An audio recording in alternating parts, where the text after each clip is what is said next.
What's good with you? You already know Big Flacco with the convict's perspective. I'm gonna smash, dash, and slide on through.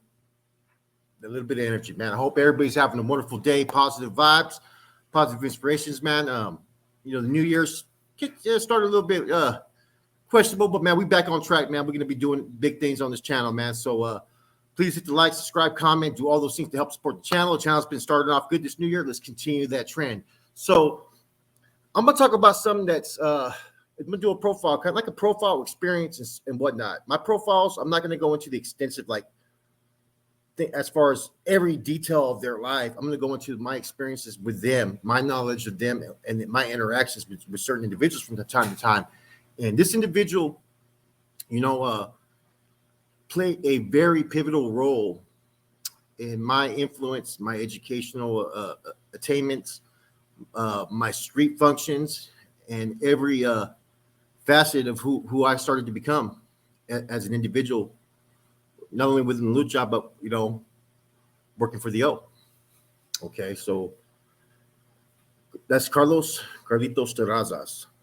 Okay, Carlitos was what I would consider a prime example of what you would want as a leader. He would lead by example. He could be strict, but one of the coolest dudes at the same token, if that makes any sense. And he would stand forth for injustices. He started doing time in the 80s, around 89, I believe, was his first case. He used to run around with a lot of individuals like Spankio and them out there in the Gaius.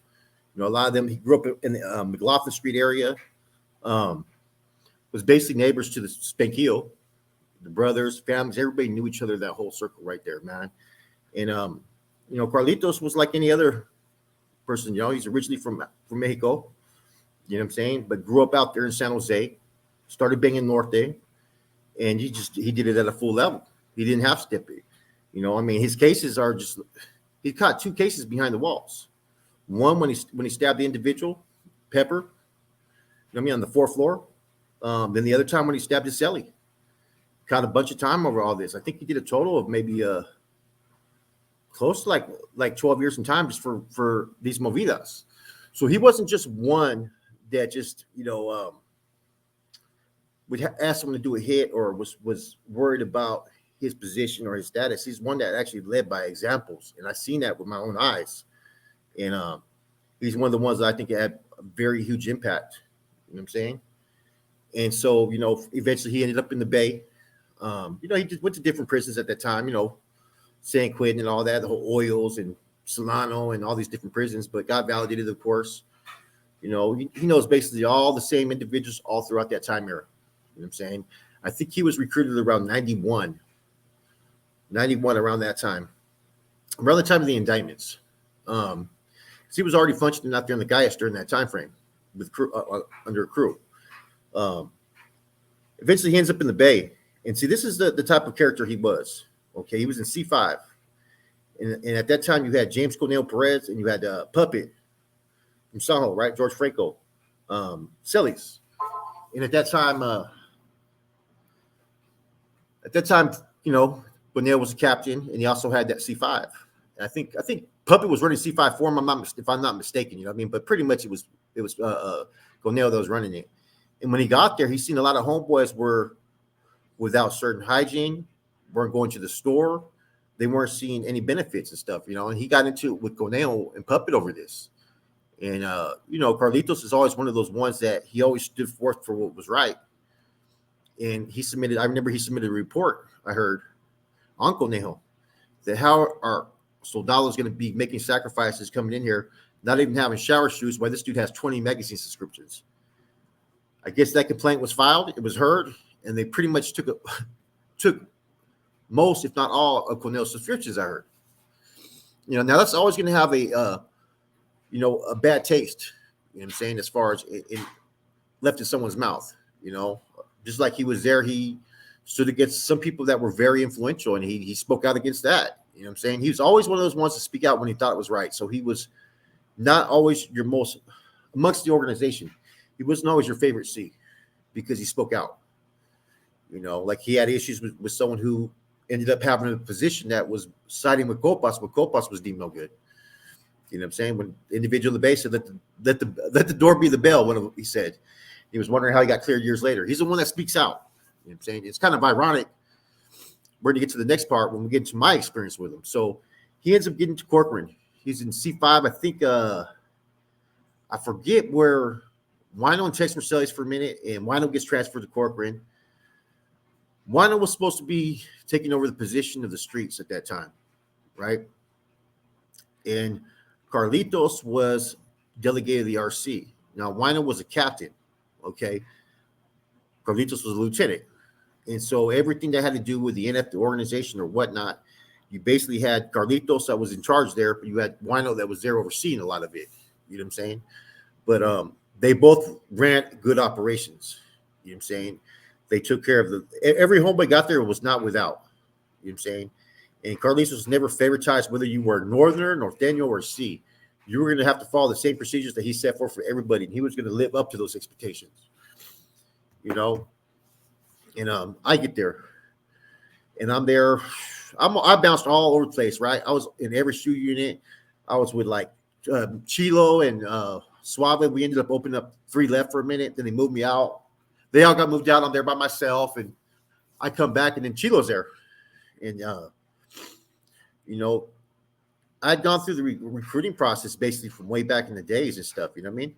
All the way back to the county jail when they were starting the Soldado shit. I didn't even, you know what I mean, realize the extent of that commitment was back then. And so that's when Carlitos, Chilo, and Wino, they stamped it. They sanctioned it. You know what I'm saying? To function as a structure member under, you know, Nuestra and whatnot. Bam. You're cleared to function. You know what I mean? You're all these, no one's going to question your status. If anybody questions it, you're under Jimmy Wino Sorowski's regiment. That's what I was told specifically. And my involvement, commitment to function on the streets made these C's like what I was doing. Okay, so Wino was set to get out. He was supposed to take over the streets. The position that Ashali was holding was the position Wino was supposed to take when he got out. And I heard that from Ashali's mouth when he called me on the streets. He said, "There's only one other person who can give a green light, and you know who that is," and that was Wino. And they had for Ashali's code name was Rachel. So Carlitos started to undertake, you know, a hands-on approach to my schooling. You know, which my schooling was pretty good. You know, I had some good bros that were cellies and shit, but he was able to take it to a whole higher level. He took a hands-on approach. I mean, he was writing spill after spill after spill, having me break down certain concepts. He was doing street prep as well as all the bylaw stuff and everything. I mean, I was getting a very thorough indoctrination, and it was coming from a C. You know what I'm saying? All the time. And that's when the communication started to build, you know, and he started to enlighten me to certain things as far as within the lucha that I never understood before. You know what I'm saying? And it was one of the most impactful approaches I ever had. It's why I'm the way I am today. In some things is because it's him, you know, standing for what's right, going against the grain, not the grain as far as what's right, but going against those that are doing wrong. Right is right, wrong is what he taught me.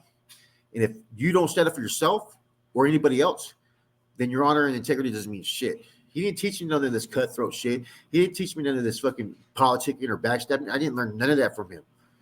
Because he said that in order for you to protect yourself, understand your rights, your due process, and how to apply it. He goes, because your ultimate authority is your fucking laws. Fuck what everybody else says. This is your authority. That's what he ingrained in me in his schoolings. Not to feel inferior. And not it says to always voice your opinion, but not to feel less that I have to have responsible obedience to the chain of command. But my true chain of command will always be my laws. And then in order for me to protect myself, I need to understand these, grasp these concepts, and work on myself to build myself as a better man. And that's what I started to do, you know, and I really was re-energized, you know what I mean? And he started to teach me certain things as far as that I never thought, you know what I'm saying, that things I was blind to, things that a lot of homeboys were not schooling homeboys the right way, you know, by taking a stand. Everybody talks about taking a stand like in the lucha, being against oppression and whatnot, right? But we're being told that we have to follow directives and orders all the time. He showed me a whole different side to it. See, he was like a carnal that was in the true essence of a hermano for the people. You know what I'm saying? And even after I left, he used to use examples. I mean, my name was everything I sent while I was out there. The guys was all logged in the corporate Pinta logs. So he also taught me about the streets, about different NF concepts out there and how it applies and what I'll be doing as far as being part of a crew and whatnot. And that I was falling under Wino and I was falling under the GOP, which was corny at the time. And we established the code, you know what I'm saying? And we used to communicate. Then we had these cars that they were making for me to sell out there on the streets. And I started to build a relationship from a distance, if that makes sense. You know what I'm saying? And I looked up to him. I really did, because everything that I seen in him and everything that I heard about him was all the things that I wanted to be as far as a soldado. And later on, I would practice those teachings sometimes, and I would always usually succeed almost 99.9% of the time, because I would do what was right. I never forgot that. He said that there's a lot of individuals, whether you're a Northerner or Norteño, a worthy Northerner is just as worthy, and even more so, he taught me, because they do things without being obligated. And he said that you have that same type of heart, inspiration. And, and I took heed to those things, man. And I learned about his sacrifices, about blasting the dude up in the bay, the guy in the streets and all that stuff, man. And, the importance of what I needed to do out there. This is mob activities. We're going to be involved in illicit activities. Are you okay with that? If it's for the people, I'm with it, I said. So we established the code at that time. And the code was very simple, because he already knew it was basically for me to put the first three, the first six, was it 1, 2, 3? The first six of a number as for an address. And then for the apartment number would be the last 4. Okay. And that would send that in. And it was, very easy code. I'd send that in and I'd communicate with them.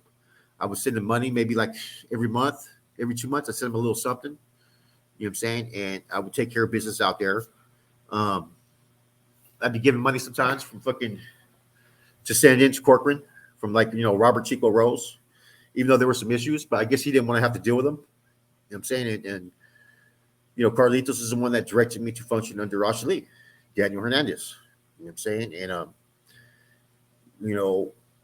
from there, I started to continue to, I caught my violation, and I was out there for 17 months.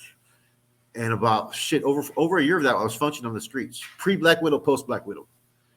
And they ended up catching me for gang participation. Some shit happened at my house where a broad was picking up work for me, and I thought her old man knew, which was my homeboy, and she didn't tell him. And so she came over my house getting stupid when my wife was pregnant at the time, right there and shit. And I ended up she ended up getting a whole fucking, where you put your dishes to drop. She ended up getting all that fucking smashed all over her, you know what I mean? And the cops come. And I had a room where there was stuff up in there, like paperwork. I had all kinds of shit, man. And it was a room I was renting out. And I was on the radar of the feds at the time, I guess, which I learned later on, but I wasn't really locally known because my appearance sometimes would throw people off and people wouldn't talk about it. You know what I'm saying? And, which was kind of good. I could be incognito. They ended up getting some stuff, and they got me for participating in NF activity of Nuestra Familia, because I had NF stuff in that room, right? Luckily, I didn't get in trouble for it.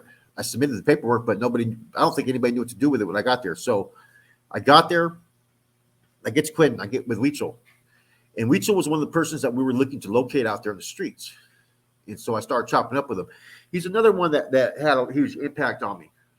You know what I'm saying? The no tolerance to shit. That came from him. The fucking, not hesitating to call people on their shit, to be on time.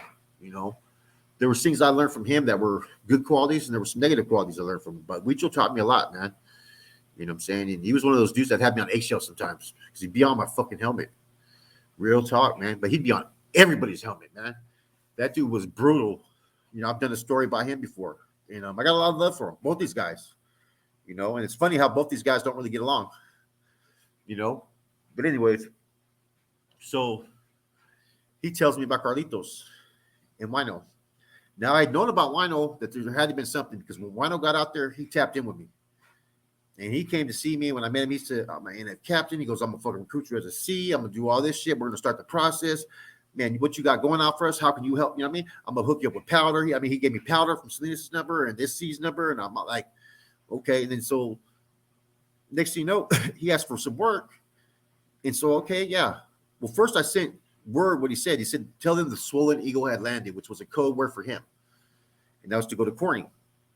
So that message got to Corning. He said, okay, we'll get at him, is what they said. But I also threw out Ashley's name. Now, I did not know Ashley by that name yet. So when I went up there, I also sent word to Carlitos that Rachel, which was Ashley's name, had fucking locked it, had fucking done what he did. I got backlash, like that's the dude that's fucking part of their case. And at that time, I'd been given certain people's names like Israel Mendoza, Cuetes, and one other person from Chico Rose for the money we collected. And Wano said, fuck that, Cuetes committed treason. He ain't got shit coming. Like, not my business. And I think I told Gabe to tell Chico that. And Chico said it's not his business, but Chico had already been cooperating. I took Gabe out there to visit Chico. So I elected to drop him some work. Wino, a couple pounds of meth, right, which was crank at the time. So I dropped him a couple pounds because we had it like that. I've been out there for a while. We had everything established. He ended up burning me for about 4,600. Not burning me, he just disappeared. The next thing I talked to his brother who stayed in Hayward. He was in Modesto talking about that the X-Files. That was his code for his brother. I'm like, what you talking about, the fucking feds? And so he was out there with like Chino and Ching Ching and all those cats, the regiment that a lot of those homeboys got caught up under Wino. So I don't know the whole story about what ended up happening with Wino, but there was allegations that he was saying that Corcoran was new headquarters and whatnot. I never heard that out of his mouth, but I know he was voicing his opinion when Ashley came through. And I think that may have had a lot of backlash because he filed complaints against fucking Cuete and Skip and all these individuals. And the last thing I was told was by Silver when I was in Corcoran in 2004 was if I see Wino, to put a bullet in his head. All right, got you. That's all I needed to hear. He already burnt me anyways. You know what I'm saying? So he'd been deemed. Now, Carlitos had to experience the wrath of this. And a lot of it had to do with regimental activities. You know, them not sending who was going where and whatnot. And Carlitos, I guess, was trying to protect his people because they had a good thing in Corcoran going. And see, I mean, that's what really caused a lot of disturbance in Corcoran, man. Silver had it going pretty good for a minute, and then they started bumping heads with Sombras. You know what I'm saying? And I'm on the stay out of that because I like Sombras as well. I say him on a couple times, man. I want, you know, when you like two people and you see the conflict and things going on, you don't understand it. So we just start sending these filters out there that Wino and Carlitos are on freeze per the NF, and these C's don't have C status and this and that. And he's just writing these crazy ass filters and shit. It says if you run into Carlitos, he should be on freeze. And if he raises his hand or creates issue, you have the blessing of the oath to take off on him. That should have never been put out there like that, to be honest with you. But that was being put out there by Cornejo, who already had issues with Carlitos. So next you know, Carlitos is being put on freeze for all kinds of different accusations. And I was like, fucking like, I didn't know what to do. I was like, I like Carlitos. You know what I'm saying? And even Huicho says, all right, Carlitos is done. I didn't know. Huicho had issues with Carlitos. See, a lot of these dudes up there in the Bay, they've had issues with each other, a lot of these guys, man. Conflicts, checking each other, bumping heads. It's the truth. You know? And a lot of these dudes were not the type of dudes that were going to report you. They were going to deal with it between you and them, personal. And it just became a power campaign struggle at times, man. So here you have the dude that I felt had the hugest impact in my life being put on freeze. And I just did not agree with it. But it was orders. It was directives. And, you know, that's when I was there with Huicho and stuff. And Huicho was trying to, you know what I'm saying, recruit me. Lancho was stood up for that as well. But we're going to take care of it on the streets. Now, from there, Carlitos somehow, of course, I knew that every truth was going to come out, man. He gets put on freeze. I don't know if it was him that stepped back or whatnot. I don't know the details of it. I wasn't there. But in any event, you know what I'm saying, administration caught one of those filters because he was putting those filters out everywhere. It was being sent to the reception center side, which had nothing to do with it. You know what I'm saying? And it should have never been spread to any Soldados or Northerners. It should have been kept as NF business, my personal opinion, and let them deal with it. So, but at the same time, it's old business. You know what I'm saying? And see, I was already being well regarded at that time because two people that knew my business, that knew my whole MO, that knew everything I was doing because there was reports going out to Ashley about me, had flipped, and that was Ashley and Chico Rose. And that's a confirmed fact. So a lot of the canals were like, Flacco's been making those sacrifices. He was out there for 15 months functioning. I was out there for 17 months, but like 14 or 15 of it functioning. Because I forgot to mention, I was on probationary period. Okay, so from there, like they knew my name. Like when Lencho had his visitor, which was Peggy, and he mentioned, I told him, hey, tell him Sticks. He went in there today, Sticks. She goes, who, Flacco? You know what I'm saying? Oh, he's good. He's good. You know what I'm saying? He owes a little bit of money, but he's good for it. He got that money. That's not all them shit, man. What you talking about? And Lencho's like, I don't want to talk about it. He goes, well, you're going to work under me out there in the streets. San Jose's my region. And I'm walking with fucking Lencho, and then they start talking about Carlitos. I'm like, man, I didn't agree. I was like, man, everything I see from Carlitos was solid, man. He showed unity. He told me our biggest struggle was this, man. And I think anybody will agree that our biggest struggle was the unity within our people, establishing relationships that were symbolic of bloodline ones. He said, because we've been united the day that we picked up that red baño, he told me, the red bandera, it represented the cosa. He said, but as a people, doesn't mean that we're not in unity. United and unity are two different things, he taught me. Unity is when you have a carnalismo, respect, acknowledgement, and stuff. And he goes, when you have that built up within your team morale, your household's going to function fucking beautifully. And this is truth. And I always fucking used to emulate that into my programs that I used to set up. Unity was more important than being united, because he's right. Once you say you're Norte or Sud or whatever, Crip, Blood, you're united under that bandana you represent. But as far as the people, you got to build relationships and stuff that enable you to be so strong that no external forces can infiltrate you and no internal forces, right? And those are the things that Carlitos taught, and he applied. And I know after the investigation, he stepped back. I think Moto from Oakland took over the RC position, if I'm not mistaken. And then Carlitos was eventually cleared, right? In good standings, man. And they offered him his RC position back. He didn't want it. He said, the dude that's been doing the job, he's been doing good. Let him continue to do it. But he filed a complaint right there against Conejo, right? James Conejo Perez, who ended up being a big factor in the dividing points of the state feds. Back in 2002-3, he filed a complaint against Conejo, right? Because Conejo was doing a whole lot of things too, man. There was people that were getting their names submitted up there to the Bay, that they were getting their C status stamped, and then Corny and then would fucking revoke all those new status, saying, Conejo has no authority. Anybody remembers that? I can mention names like Listo, Nicoya, Gonzo. All these dudes were recruited as C's, and their names got submitted to Conejo, and they were not being considered valid because off top, when the indictments happened, boxers from Selma, Conejo from Sacra, and Huerito from Los Baños tried to obtain leadership positions up there. And those positions were not technically delegating them as generals. They were positions to hold, to lead the O while everybody's regrouping. And that's why most of those dudes backed up. And then Conejo was under investigation, got put on. I thought Conejo was demoted before Black Widow, but I'm not sure.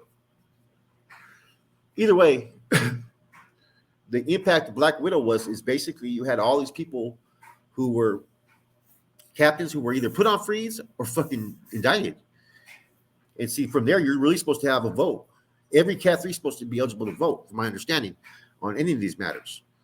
And there's other parts. See, I'm not going to go into that details. Someone like Boxer would be able to go into more details about it, but there's a whole process that calls for these situations and scenarios, man. And from there, I cut ties because of what was going on. Because he was on freeze. I was following my orders, even though I didn't agree with it. Once he got cleared, I was out there with Boxer. Boxer had his number. He was in Mexico, and I called him, chopped it up with him, man. And that was the extent of you know, my relationship with Carlitos. You know what I'm saying? I can't say nothing else negative about the man. I mean, he was always a true leader. He always was the one that would go to the forefront to, represent what I would expect a Familiano to be. You know what I'm saying? He wasn't one of those ones that would just give orders and not live up to it, man. He was the real one, and I got a lot of love for that dude. And the qualities that he taught me behind the walls were something that I always used to try to live by to the best of my ability, man. You know what I'm saying? The discipline, the working on your character defects, the being true to yourself, true to your word. It was something that for years it emulated who I was. You see what I'm saying? I emulated what he was in my own fashion. You get what I'm saying? I became this version of Flacco that I got from different parts of different people I was around. But the things I got from him were, I think, some of the most valuable traits I could have received, which was it's understanding your rights and standing forth for them. And before you could protect anybody else, you have to learn how to protect yourself. And therefore, that's why I have that attitude where I'm not going to bow down if I'm not ever wrong about something. You mistreat me or mistreat other people, and I think it's wrong, and it truly is wrong. I'm not going to be the one that's going to sit there and say, oh, I don't want to be involved in that. No, I used to stand up for people. I used to go to bat. I had people that were clear that they tried to deem at times because I stood up for them. And that's what you're supposed to do in life. Right is right, wrong is wrong. But that favoritism gets in the way. You know what I'm saying? And I've always been like that. That's why sometimes you guys see me be the way I am. It's because that's how I was taught. You have to stand up for yourself, protect yourself, and not expect anybody else to do it for you at times. And those are the great things that I learned from Carlitos, man. And as a man, there was I have a lot of respect for him, a lot of admiration for the things that he taught me, and it made me a better person. Even though I'm not, involved in those activities no more, the things that he taught me, they will forever be ingrained in my mindset, and it's why that sometimes you see me act the way I act and call things out or do this and do that. That's from him. Those are the teachings he taught me because it's right, and if I didn't have anybody that was teaching me like that, I may have just fucking always went with the fucking flow of popularity or went with what fucking, certain individuals wanted. Now, it didn't mean to sit there and go and become fucking, a disturbance. No, I never went and just became a disturbance. But when I see something that was wrong, I did everything within my reach to fix that thing, to remedy it, to rectify it to where it was no longer an issue that wouldn't sit right with me. Because as long as I did all my part, I would be content with who I was. Anyways, hope you guys enjoyed this spiel. Carlitos from Sajo, the Razas. Good vato, man. I can't ever say nothing negative about the dude, man. I hope that whatever he's doing in his life, that he continues to succeed, and that anybody has the privilege of knowing him or being around him will understand that everything I say is true. There's not really anything anyone can really say negative unless you were within the old business and you were bumping heads with him. Other than that, man, he's a good dude, one that I respected. I'm gone.